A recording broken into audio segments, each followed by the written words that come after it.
नहमदु व नुसल्ली अला रसूलिल करीम अम्मा बाद अऊज़ु बिल्लाहि मिनश शैतानिर रजीम बिस्मिल्लाहिर रहमानिर रहीम रब्बि इश्रह ली सदरी व यस्सिर ली अमरी वहलुल उक़दतम मिन लिसानी यफ़क़हू क़ौली अल्लाहुम्मा इग़फ़िर लना वरहमना अंत मौलाना फंसुरना अलल क़ौमिल काफ़िरीन रब्बि यस्सिर व ला तुअस्सिर व तम्मिम बिल खैर आमीन या रब्बुल आलमीन। पिछले हफ्ते सूरतुल आराफ की जो आयत हमने कवर की थी 127 से लेकर 137 तक। रीकैप। मूसा अलैहिस्सलाम के मोजज़ात की डेमोन्स्ट्रेशन के नतीजे में जादूगरों का ईमान लाना, फिरौन की धमकियां, जादूगरों का अपने ईमान पर बेखौफी से जमे रहने का ऐलान और अल्लाह से दुआ।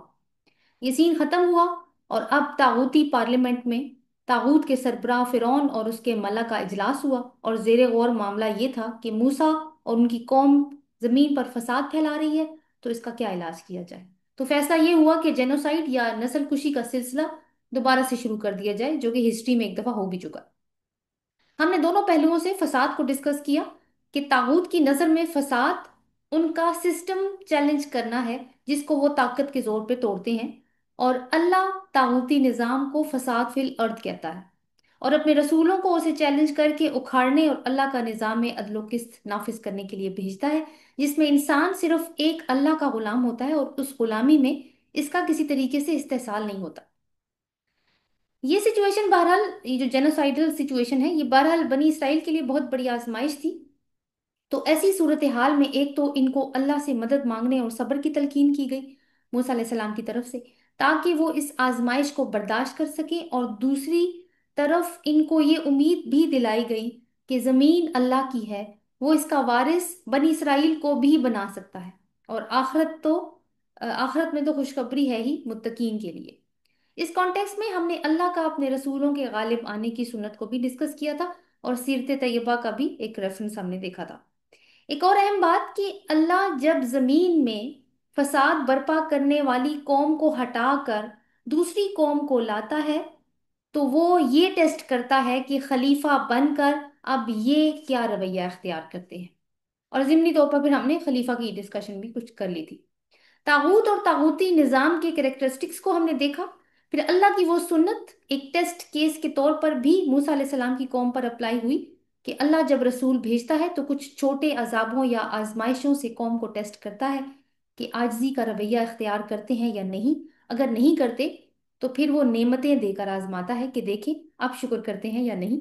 तो हमने ये देखा कि मिस्र में तूफान, टिड्डियां, जुएं, मेंढक और खून की बारिश वाली निशानियां जाहिर हुई, मगर हर आजमाइश पर बनी इसराइल मूसा अलैहिस्सलाम के पास आते, सॉरी मिस्री जो है, जो मिस्री अवाम है और मिस्र के जो लोग हैं, वो हजरत मूसा अलैहिस्सलाम के पास आते, वादे करते, मगर अच्छा वक्त आने पर तोड़ देते। जब इनको अच्छी तरह से अल्लाह ताला ने ठोक बजाकर टेस्ट कर लिया कि कोई ईमान लाने वाला नहीं है, तो फिर अल्लाह ताला का अजाब इनके ऊपर आ गया और कौम फिरौन फिरौन समेत गर्क कर दी गई। हमने गफलत और किबर की डिस्कशन भी की। अब इसके बाद अल्लाह ने बनी इसराइल को जमीन का वारिस बना दिया और अल्लाह के कलिमात बनी इसराइल के हक में सच साबित हुए कि जमीन उसकी है और वो जिसे चाहे उसका वारिस बना देता है। और ये इसलिए भी हुआ क्योंकि बनी इसराइल ने ताकीद के मुताबिक सब्र भी किया। अब यहाँ से, क्योंकि फिरौन के जुल्म का सिलसिला तो अब खत्म हो चुका है, अब तो ये आजाद हो चुके हैं, तो यहाँ से बनी इसराइल का अब एक नया दौर शुरू हो रहा है एक उम्मत के तौर पर, और मूसा अलैहिस्सलाम की एक नई स्ट्रगल। और वो क्या है, ये हम आज के सेशन में देखेंगे, और हमें यहाँ पे किताब की और रसूल की अहमियत भी नजर आएगी। इंशाल्लाह अल्लाह ताला की तौफीक हुई तो हम जो आयत कवर करेंगे वो हमारी होंगी 138 से लेके 145 तक। स्टार्ट करते हैं 138 से। अऊज़ु बिल्लाहि मिनश शैतानिर रजीम बिस्मिल्लाहिर रहमानिर रहीम। वजावज़ना बिबनी इस्राईल अल-बहर फ़अतौ अला क़ौमी यअकुफ़ून अला अस्नामिन लहुम क़ालू या मूसा इजअल लना इलाहन कमा लहुम आलिहा क़ाल इन्नकुम क़ौमुन तजहलून। सदक़ल्लाहुल अज़ीम। और पार उतार दिया हमने बनी इसराइल को समंदर के, तो वो आए ऐसे लोगों लोगों पर जो जमे बैठे थे बुतों पर। या कुफून का जो लफ्ज है उसको देख लीजिएगा, उसको अंडरलाइन कर लीजिए। अला असनामिन बुतों पर, लहुम अपने। कौल उन्होंने कहा, या मूसा ए मूसा, इज लना इलाहन, हमारे लिए कोई इलाह बना दो, कमा लहुम, जैसा कि इन लोगों के लिए हैं आलिहा इलाह। कौला कहा, इन नकुम, बेशक तुम कौमुन लोग, तजहालून, जहालत बरत रहे हो। तो क्या वाकया हुआ?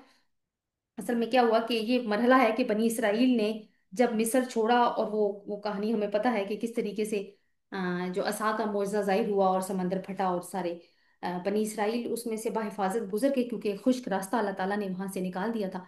फिर उनके पीछे फिरौन और आले फिरौन भी उसी रास्ते को फॉलो करते हुए आ रहे थे, लेकिन समंदर बराबर हो गया और वो डूब गए। बहरहाल बनी इसराइल ने तो वो समंदर पार कर लिया, मिस्र वो छोड़ चुके हैं। तो अल्लाह ताला ये फरमा रहे हैं कि हमने उन्हें समंदर के पार उतारा। अब हमने क्यों उतारा, ये बात क्यों की अल्लाह ताला ने? क्योंकि जाहिर है कि ये अल्लाह ताला की मदद की वजह से था, और इस कौम की अल्लाह ताला ने कदम कदम पर मदद भी फरमाई है, रहनुमाई भी फरमाई है। लेकिन इनका रवैया अनफॉर्चुनेटली कुछ और तरह का था। और रवैया वो हमें यहीं से थोड़ा सा आइडिया उसका हो जाता है, आगे देखते हैं। फ़अतौ अला कौमी याकुफून अला अस्नामिन लहुम, तो वो गुजरे ऐसे लोगों पे जो अपने बुतों पर एतकाफ किए बैठे थे। याकुफून जो है ना, वो एतकाफ से है। तो जब उन्होंने ये देखा, उन्होंने कहा कि मूसा अलैहिस्सलाम से कि हमारे लिए भी कोई इलाह बना दे जैसा उनका है। तो मूसा अलैहिस्सलाम ने जवाब दिया कि तुम तो जहालत बरत रहे हो। इसमें आप देखिए कि ये जो लफ्ज़ है याकुफून, जैसे मैंने आपको बताया कि इसका एतकाफ से है, जिसको हम उर्दू में जानते हैं। इसका मतलब होता है, ये आकाफा से है, आइन काफा, किसी शय पर कायम रहना और उसे लाजिम पकड़ना। असनाम जो है वो सनम की जमा है, सनम बुत को कहते हैं, जो किसी भी मटेरियल का बना हो, मैन मेड होता है जाहिर है। और देखें कितनी अजीब बात है कि बनी इसराइल की कौम ने जो की यहाँ पर, हालांकि ये एक मुसलमान कौम है, तो ये क्यों कहा इन्होंने कि जैसे ही उन्होंने कुछ लोगों को देखा कि वो एक बुत के सामने ध्यान लगा के बैठे हैं। असल में जो जो एतकाफ होता है, अब रमजान के हवाले से हम जानते हैं इस इबादत को, कि दुनिया से कट कर हम सिर्फ अल्लाह ताला की तरफ मतवज्जो हो जाते हैं। बाकी हर चीज़ से हम, हर फिक्र से आज़ाद होके कोशिश करते हैं कि सिर्फ अल्लाह ताला की तरफ मतवज्जो हों। इसी तरह वो लोग भी बैठे हुए थे, तो इनको बड़ा, ये बड़े इंप्रेस हुए उससे। अब यहाँ पे देखें तो उसकी वजह अगर हम ढूंढने की कोशिश करें, तो एक वजह तो हमें ये नजर आती है कि अगर हम इसको साइकोलॉजिकल एंगल से देखें, कि ये लोग एक बहुत लंबे अरसे तक फिरौन की गुलामी में रहे, हर तरह का जुल्म इन पर होता, जिंदगी की बुनियादी जरूरतों के लिए तरसते, और अपने जब आकाओं को देखते थे, यानी फिरौनियों को देखते थे, तो वो तो बड़ा लग्जूरियस लाइफस्टाइल जीते थे, जो चाहे करते फिरते थे, आजाद थे। तो जो गुलाम कौम होती है ना, जब वो इस कदर डेप्रिवेशन में जी रही हो, तो वो उस हाकिम कौम को आइडियलाइज करना शुरू कर देती है। वो समझती है जिंदगी तो बस ऐसी होनी चाहिए जैसी ये लोग जी रहे हैं। तो अब उनको इस कौम का उठना बैठना, खाना पीना, मजहब, रहन सहन, ये जबरदस्त नजर आता है, और वो उन्हें कॉपी करना चाहते हैं। तो ये एक एंगल है। दूसरा एंगल इसमें यह है कि बनी इसराइल एक तवील अरसे तक सख्त तरीन तशद्दुद का शिकार रहे, तवील अरसे तक इन पर खौफ, डर, फिरौनियत और बुत परस्ती का साया रहा। फिरौन उनकी बेटियों को जिंदा रखता, लड़कों को ज़िबा करता, जिल्लत, गुलामी, तौहीन आमेज जिंदगी। तो इनकी आप देखें कि मुस्तकिल किस्मत बन चुकी थी, तो इनकी शख्सियत में एक बिगाड़ उसकी वजह से पैदा हो गया था, और फितरत में एक टेढ़ापन आ चुका था। डिसेंसी यानी चली गई थी इनके अंदर से। तो एक तरफ वो सिर्फ इस जिद्दोजहद में जीते थे कि किसी तरह खाने का इंतजाम हो जाए, सर छुपाने को जगह मिल जाए, अपनी औलाद को जुल्म से बचा लें, और यही इनके दीन ईमान मतलब रह गया था। और अंदर ही अंदर वो क्या थे कि वो एक लाइफ स्टाइल को भी आइडियलाइज कर रहे थे। तो ऑन अ साइड नोट हमें यहाँ से ये पता चलता है अ, कि एक तागूती निजाम के अंदर रहने का क्या नुकसान हो सकता है। अब देखिए, हम भी, हमारी हालत कैसी है आज। हम भी तो अंग्रेज की गुलामी में बहुत टाइम के बाद रहे हैं ना, तो क्या हम अंग्रेजों से मोहब्बत किया करते थे उस वक्त? नहीं। हम चाहते थे कि निकले हैं यहाँ से। तो लेकिन जब वो चले गए, तो कौन हमारे आइडियल हुए?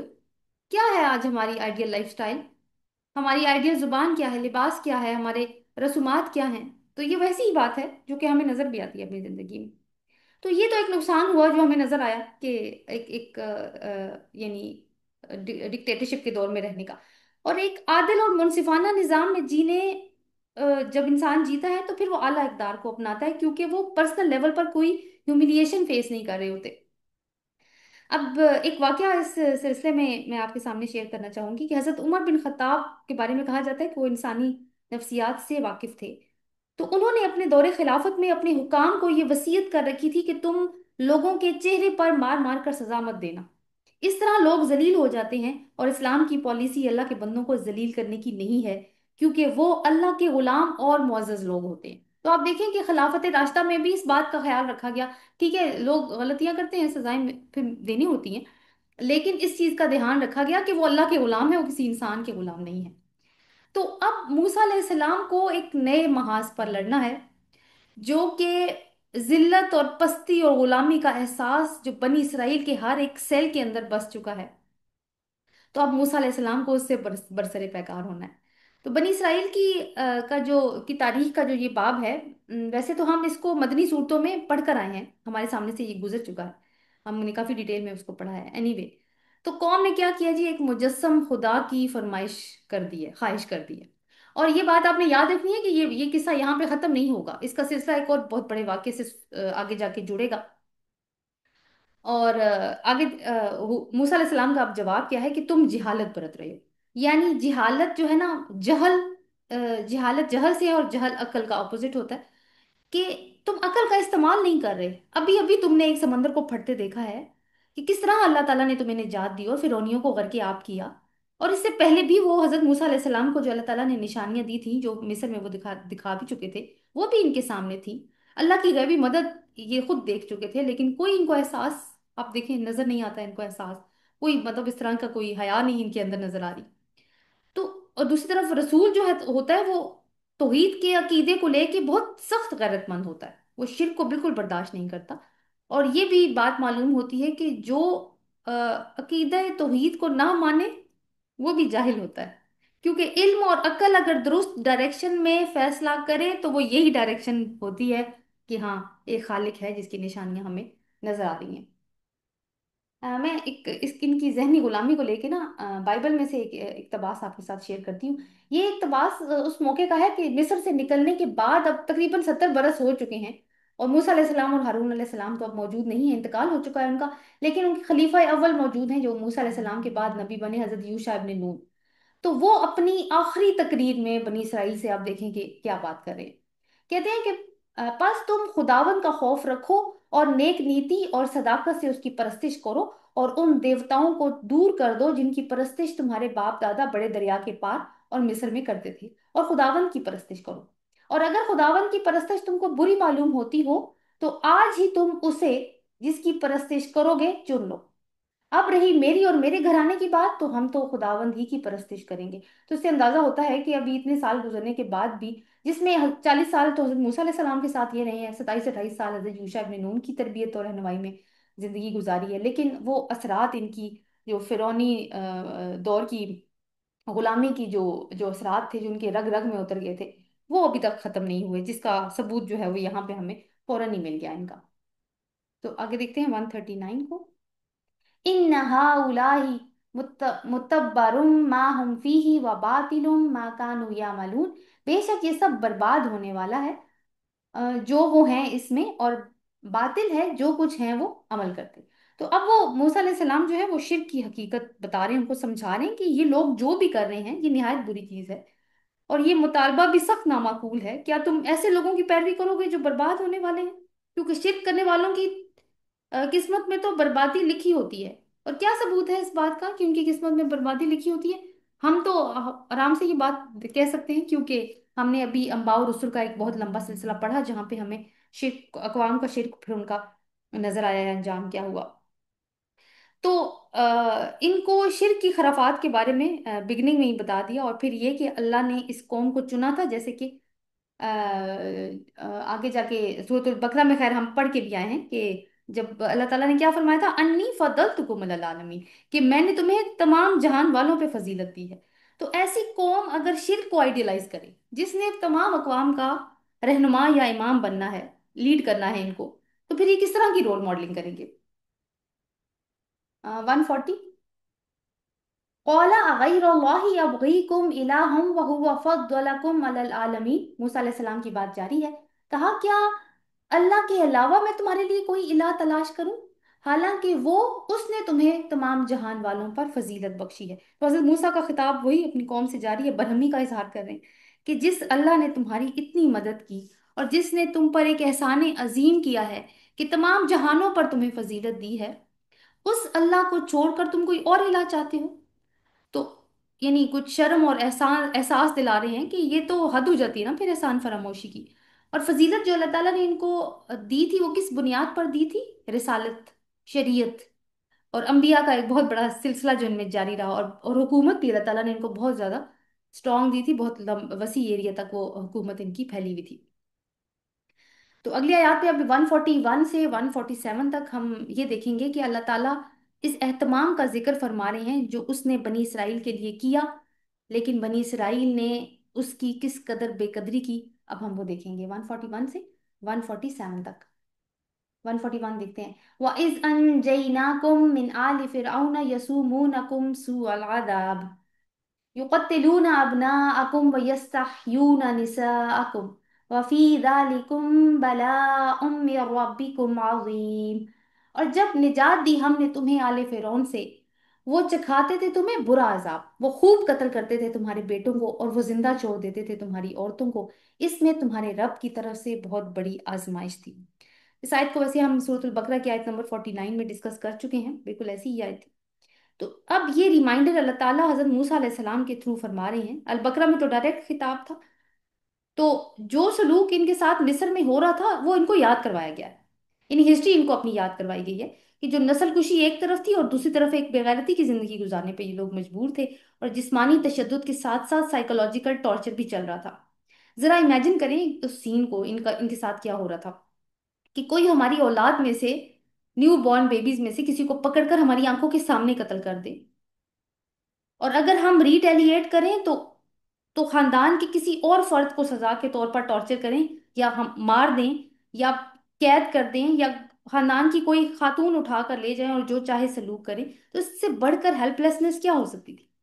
اور یہ کوئی لائک یعنی اتفاقی واقعہ نہیں تھا، سب کچھ اللہ تعالیٰ کی طرف سے آزمائش تھی جو ان کے ساتھ ہو رہا تھا۔ اس کے بعد جو ان کو نجات ملی، ان کے دن پلٹے، تو اب آئیڈیلی ان کا رویہ کیسا ہونا چاہیے تھا؟ شکر گزاری کا۔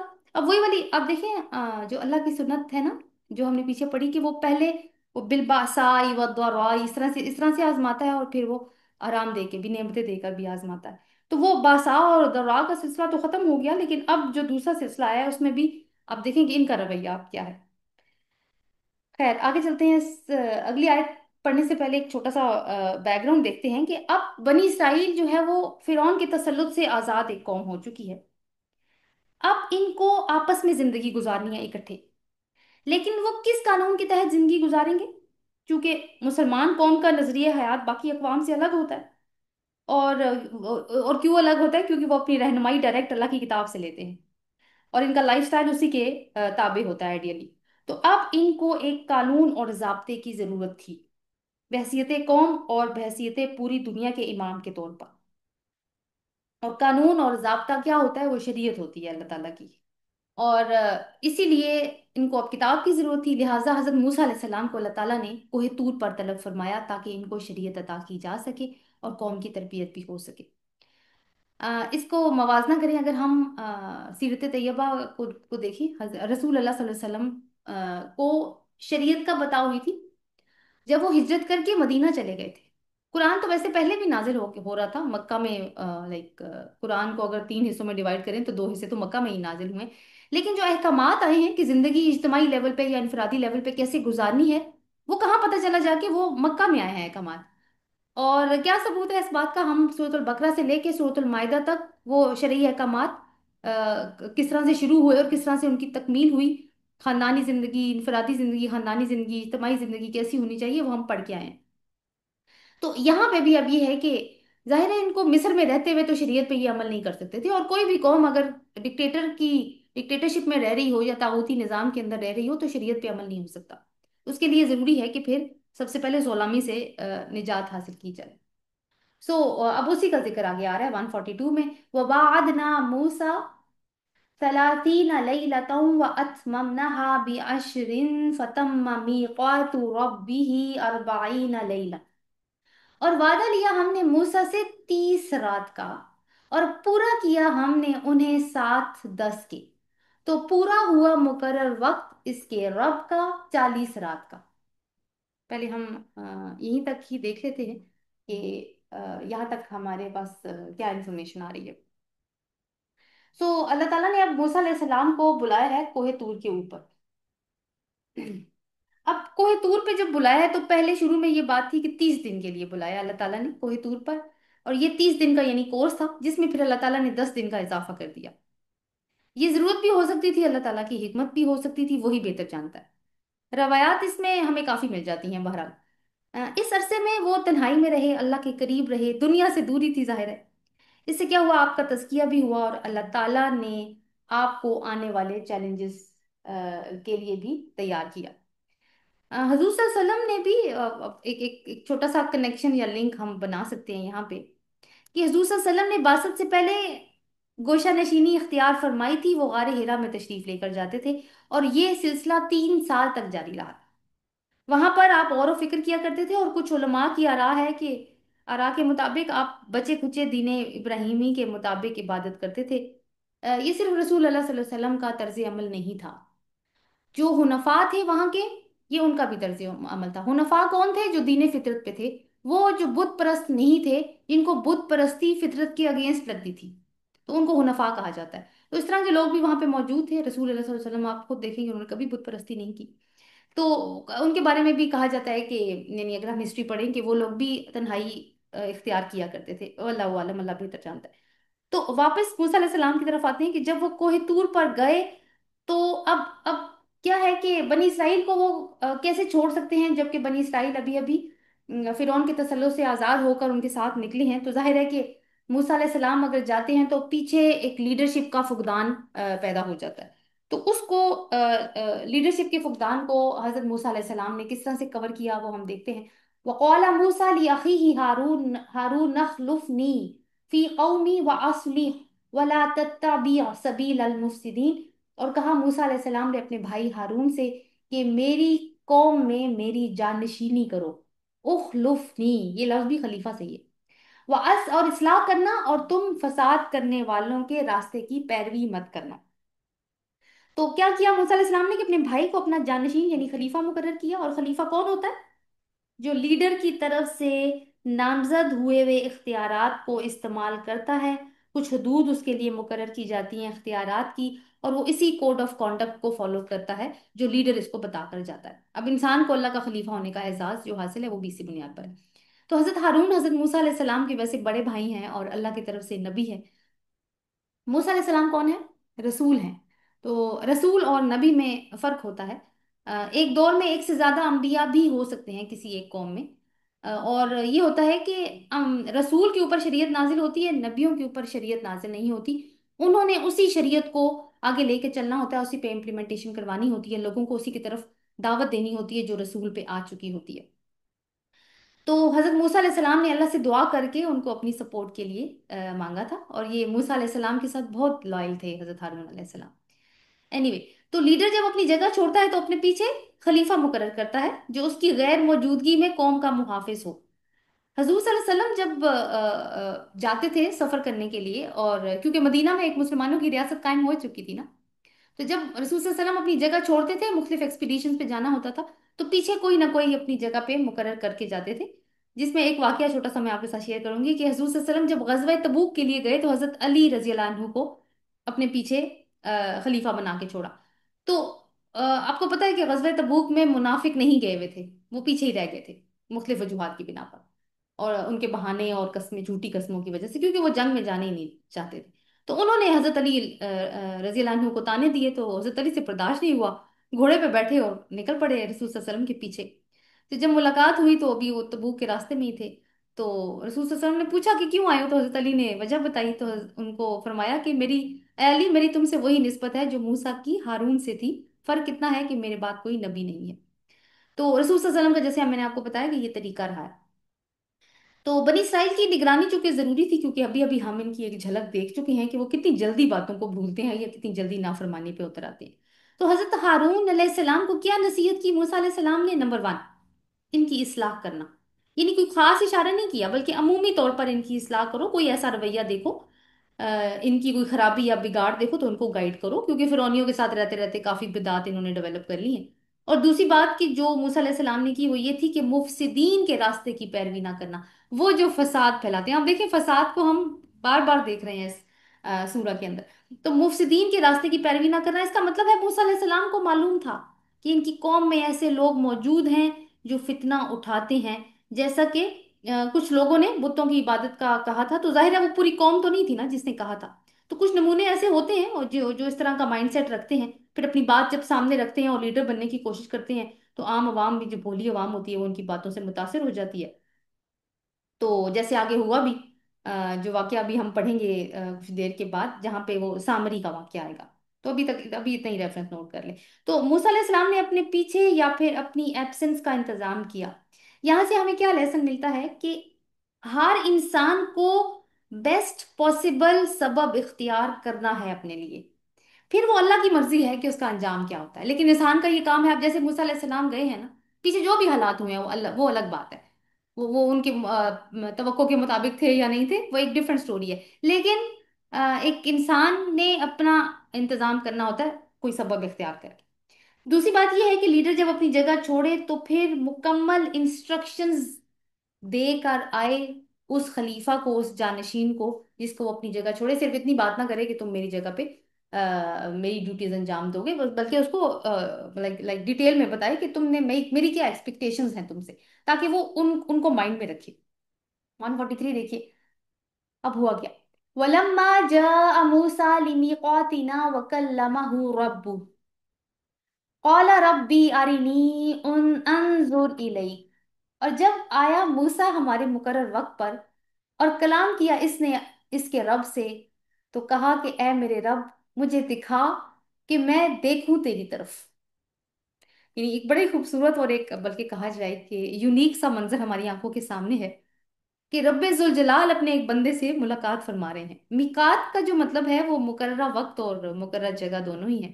तो खैर मूसा अलैहि सलाम की अल्लाह ताला के साथ अपॉइंटमेंट फिक्स हुई हुई है एक जगह पर, तो वहां पे पहुंच जाते हैं उस वक्त के मुताबिक जो अल्लाह ताला ने मुकर्रर किया था। वो क्यों गए हैं मूसा अलैहि सलाम?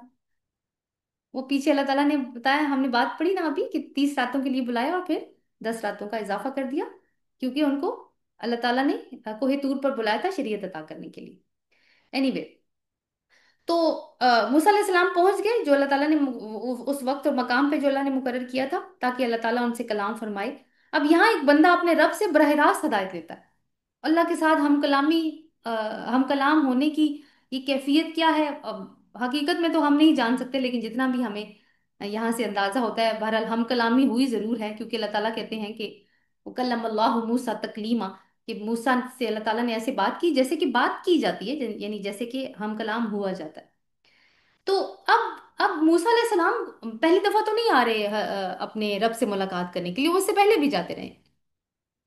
लेकिन अब हम कलाम हो रहे हैं काफी टाइम से, सुन रहे हैं अल्लाह ताला की बातें, लेकिन देख तो नहीं रहे अपने रब को, तो शौक बढ़ा और कुछ एतमाद भी। तो क्या फरमाइश कर डाली अपने रब से, ए रब मैं तुझे देखना चाहता हूँ। तो अल्लाह ताला ने भी, आप देखें आगे से कोई मलामत नहीं की इस ख्वाहिश पर, बल्कि क्या फरमाया अल्लाह ताला ने, देखिए आयत की तरफ। قال لن तरानी वलाकिन इंजुर इलल जबली फ़इन इस्तक़र्र मकानहु फसौफ तरानी। फरमाया तुम मुझे हरगिज नहीं देख सकते, लेकिन देखो उस पहाड़ की तरफ, फिर अगर वो अपनी जगह पर कायम रहे तो तुम अनकरीब मुझे देख लोगे। तो ख्वाहिश को अल्लाह ताला ने रद्द नहीं किया एकदम से ना, बल्कि ये फरमाया है कि तुम उस पहाड़ की तरफ देखो, अगर तुम उस पहाड़ को देख पाए ना, तो बस फिर तुम मुझे भी देख लोगे। तो हुआ कि आप पहाड़ के साथ क्या हुआ, फलम्मा तजल्ला रब्बुहु लिलजबली जअलहु दक्कन व खर्र मूसा साइqa। और जब तजल्ली की उसके रब ने पहाड़ पहाड़ पर, इसने कर दिया उसे रेजा रेजा, और मूसा अलैहिस्सलाम बेहोश होकर गिर पड़े। तो तजल्ली जब डाली अब पहाड़ पे, तो पहाड़ मतलब एक्सप्लोड हो गया। और पहाड़ का ये हशर देख के मूसा अलैहिस्सलाम बेहोश होके गिर पड़े।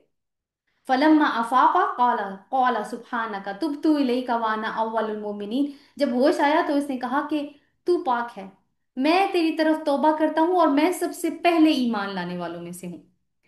तो यानी मूसा अलैहिस्सलाम ने इकरार किया कि तू पाक है, इस बात से बहुत बुलंद है कि कोई तुझे इन आंखों से देख सके।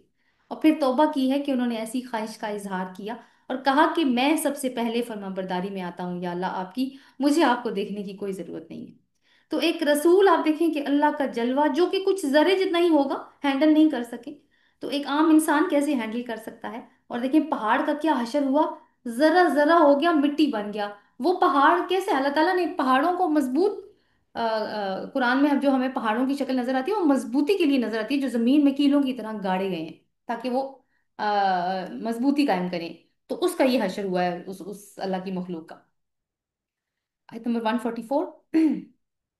قال يا موسى إني اصطفيتك على الناس برسالاتي وبكلامي فخذ ما آتيتك وكن من الشاكرين۔ فرمایا اے موسیٰ، بے شک میں نے تجھے لوگوں پر چن لیا ہے اپنے پیغامات کے ساتھ اور اپنے کلام کے ساتھ، یہ دو چیزیں بتائیں، بس لے لو جو میں نے تمہیں دیا اور شکر گزاروں میں سے ہو جاؤ۔ تو جب ہوش میں آئے ہیں موسیٰ علیہ السلام تو اللہ تعالیٰ اب موسیٰ علیہ السلام کو ان کی ڈیوٹی یاد کروا رہے ہیں کہ اللہ تعالیٰ نے پہلی بات کیا بتائی ہے کہ موسیٰ علیہ السلام کو چن لیا ہے، دوسروں پر آپ کو ترجیح دی ہے، اور یعنی جو بھی لوگ اس دور میں اس زمانے میں موجود تھے ان سب میں سے اللہ تعالیٰ نے موسیٰ علیہ السلام کا انتخاب کیا۔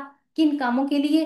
تاکہ آپ بھی رسالاتی، اللہ کے پیغامات لوگوں تک پہنچائیں، وہ بھی کلامی، ساتھ اپنے کلام کی، اور اللہ تعالیٰ آپ کے ساتھ کلام بھی فرماتا رہے گا۔ اور کیا فرمایا کہ جو بھی آپ کو دیا جا رہا ہے فخذ ما آتیتک وکن من الشاکرین، کہ پکڑ لیجئے ان کو، ہدایات کو، ان پیغامات کو آپ پکڑ لیں اور شکر ادا کریں۔ پکڑ لینے کا مطلب یہ ہے کہ ان کو سنسیریٹی سے لے لیں، قبول کریں اور اللہ کا شکر ادا کریں، کیونکہ یہ وہ انعامات ہیں جن کا تقاضا بہرحال شکر ہے۔ تو اس آیت سے ہمیں کیا نتائج نکلتے ہیں ہمارے ہمارے سامنے؟ کہ ایک تو رسولوں کو چنا جاتا ہے اللہ کی طرف سے، اور یہ صرف اللہ کا استحقاق ہے کہ وہ اپنے بندوں میں سے جسے چاہے چن لے۔ کوئی اپنی کوشش محنت سے دعاؤں سے رسول نہیں بن سکتا، نبی نہیں بن سکتا۔ پھر ایک اور چیز کہ سب سے پہلے جو رسول ہے وہ خود عمل کرنے والا ہوتا ہے، وہ خود بھی اس نعمت پر شکر گزار ہو جو اللہ تعالیٰ نے اس کو دی ہے، یعنی وہ وحی کی نعمت، شریعت کی نعمت، اور اپنے عمل سے انسانوں کے اندر بھی یہ جذبات کہ وہ بھی اللہ کے شکر گزار ہوں انسٹل کرے، کیونکہ دیکھیں شکر صرف زبان سے نہیں ادا کیا جاتا، وہ عمل سے بھی ہوتا ہے۔ اور کیونکہ رسول کا کیا کام ہوتا ہے کہ وہ دائی اللہ ہوتا ہے، وہ بندوں کو اپنے آپ سے نہیں جوڑتا، وہ وہ بندوں کو اللہ سے، رب سے جوڑتا ہے، یعنی جو رب کے عبد ہیں وہ ان کو رب کے ساتھ جوڑتا ہے، اپنے ساتھ نہیں جوڑتا۔ 145۔ وَكَتَبْنَا لَهُ فِي الْأَلْوَاحِ مِنْ كُلِّ شَيْءٍ مَوْعِظَةً وَتَفْصِيلًا لِكُلِّ شَيْءٍ۔ اللہ تعالیٰ فرماتے ہیں کہ ہم نے لکھ دیا تھا اس کے لیے تختیوں میں ہر چیز کے بارے میں نصیحت اور تفصیل واسطے ہر چیز کے۔ فَخُذْهَا بِقُوَّةٍ وَأْمُرْ قَوْمُكَ يَأْخُذُوا بِأَحْسَنِهَا، پکڑ لو اسے مضبوطی کے ساتھ اور حکم دو اپنی قوم کو کہ وہ لے لیں اس کے بہترین کو۔ سَأُرِيكُمْ دَارَ الْفَاسِقِينَ، ان قریب میں تمہیں فاسقوں کے گھر دکھاؤں گا۔ بِأَحْسَنِهَا کو انڈر لائن کر لیجئے۔ اب یہ ہے کہ اللہ تعالیٰ نے جو شریعت عطا فرمائی ہے وہ تختیوں پر لکھی ہوئی تھی، کچھ تختیاں اللہ تعالیٰ نے دی ہیں موسیٰ علیہ السلام کو جن پر شرعی احکامات لکھے ہوئے تھے۔ کہا جاتا ہے کہ اس سے پہلے زبانی ہدایات دی جاتی تھی، لیکن موسیٰ علیہ السلام کو لکھے ہوئے احکامات ملے، اور اس کا فائدہ بھی اچھا ہوتا ہے کہ فیوچر ریفرنس کے لیے آسانی ہوتی ہے، سنی سنائی باتیں بھولنے کے زیادہ چانسز ہوتے ہیں۔ ہر چیز کی تفصیل اللہ تعالیٰ نے کہا اس میں ہے، اس سے کیا مراد ہے کہ جتنی بھی رہنمائی زندگی کے معاملات میں ضروری تھی ان کی تفصیل اللہ تعالیٰ نے ان تختیوں پر درج کر دی تھی۔ اور یہ ہینڈ اوور کرنے کے بعد اللہ تعالیٰ نے تین باتیں ارشاد فرمائی ہیں۔ نمبر 1، فَخُذْهَا بِقُوَّةٍ، کہ اس کو مضبوطی سے پکڑ لو، یعنی پوری مضبوطی سے پکڑنے کا یہ مطلب نہیں ہے پکا پکڑ لو، مضبوط مطلب جیسے ہم کسی چیز کو ہولڈ کرتے ہیں، نہیں، وہ والی بات نہیں ہے، یعنی پوری قوت عزم اور ارادے سے ان کو لے لو۔ موسیٰ علیہ السلام کو یہ نصیحت کی ہے، کیونکہ جب تک رسول کسی چیز کو سیریس نہ لے وہ قوم کو بھی اس کی ہدایت نہیں کر سکتا، اور شریعت تو چیز ہی ایسی ہے جس کو سنجیدگی سے لینے کی ضرورت ہے۔ پھر یہ ہے کہ غفلت نہیں کرنی اس چیز کے اندر، دوسری بات اس میں یہ ایڈ ہو جائے گی اسی چیز کے اندر کہ مضبوطی سے پکڑو، کہ اس میں غفلت نہیں کرنی۔ دوسری بات اللہ تعالیٰ نے فرمائی اور اپنی قوم کو بھی حکم دو کہ وہ بھی اس کو بہترین انداز میں پکڑے۔ اب اس کا کیا مطلب ہے کہ وہ اس کے بہترین کو لے، یعنی کتاب کے بہترین کو لے؟ تو دیکھیے کسی کام پر عمل درآمد کے مختلف طریقے ہو سکتے ہیں۔ ایک ہوتا ہے आला दर्जे पे काम करना। एक होता है औस दर्जे का काम और एक होता है अदना दर्जे का काम। तो क्या हुक्म दिया? एक माना ये हो सकता है कि अपनी कौम को बेहतरीन अंदाज से अमल करने की तरगीब दो, यानी दर्जे एहसान पे जाके वो अमल करें। तो दीन के मामलात में यही बात बेहतर है कि बेहतरीन अंदाज में दर्जा एहसान के लेवल पर पैरवी की जाए। सूरह जुमर की आयत नंबर 18 में अल्लाह ताला फरमाते हैं, अल्लज़ीना यस्तमिऊन अलकौला फयत्तबिऊन अहसना। वो लोग जो कलाम अल्लाह को सुनते हैं और फिर इसके बेहतरीन की पैरवी करते हैं। एक तो इसका ये मतलब हो सकता है।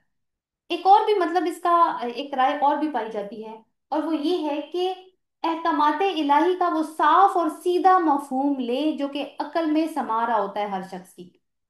हाँ, जिन लोगों की नीयत में फसाद होता है, टेढ़ापन होता है, वो क्या करते हैं, वो फिर ना सीधे साधे अहकामात में से भी कानूनी कोई मतलब मीम मेखें इस तरह की निकालते हैं, ऐसे कोई उज़र और हीले बहाने तराशते हैं कि फितनों की गुंजाइश निकल आती है। तो उससे फिर अल्लाह ताला ने मना किया गया। और देखिए कि बाद में फिर उसमें कॉम्प्लिकेशंस पैदा होनी शुरू हो जाती है सीधे सीधे अहकामात में भी। और बाद में क्योंकि बनी इसराइल ने ऐसा किया भी अपनी किताब के साथ, हमें पता है कि उन्होंने उसको चेंज किया। तो ये भी इसका एक मतलब हो सकता है।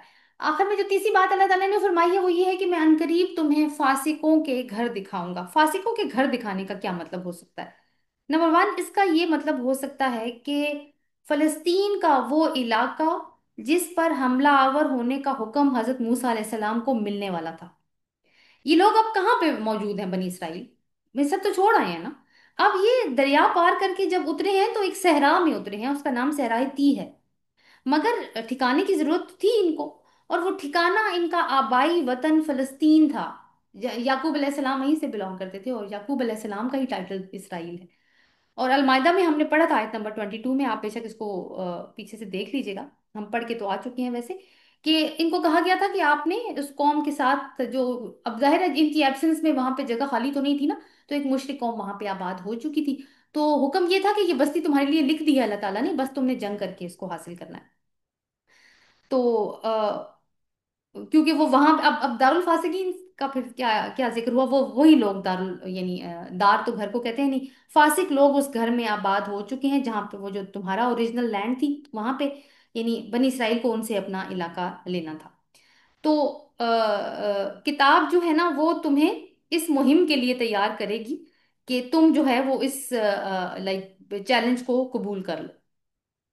इसमें एक दूसरी राय भी मौजूद है कि दारुल फासिकीन से क्या मुराद है, यानी आगे चलकर तुम्हारा गुजर उन कौमों के आसार कदीमा पर होगा जिन्होंने अल्लाह की बंदगी से, उसकी अतात से मुंह मोड़ा, शिरक किया और गलत राहें इख्तियार की। इन आसार को देखकर तुम्हें मालूम हो जाएगा कि ऐसी रविश इख्तियार करने का क्या अंजाम होता है।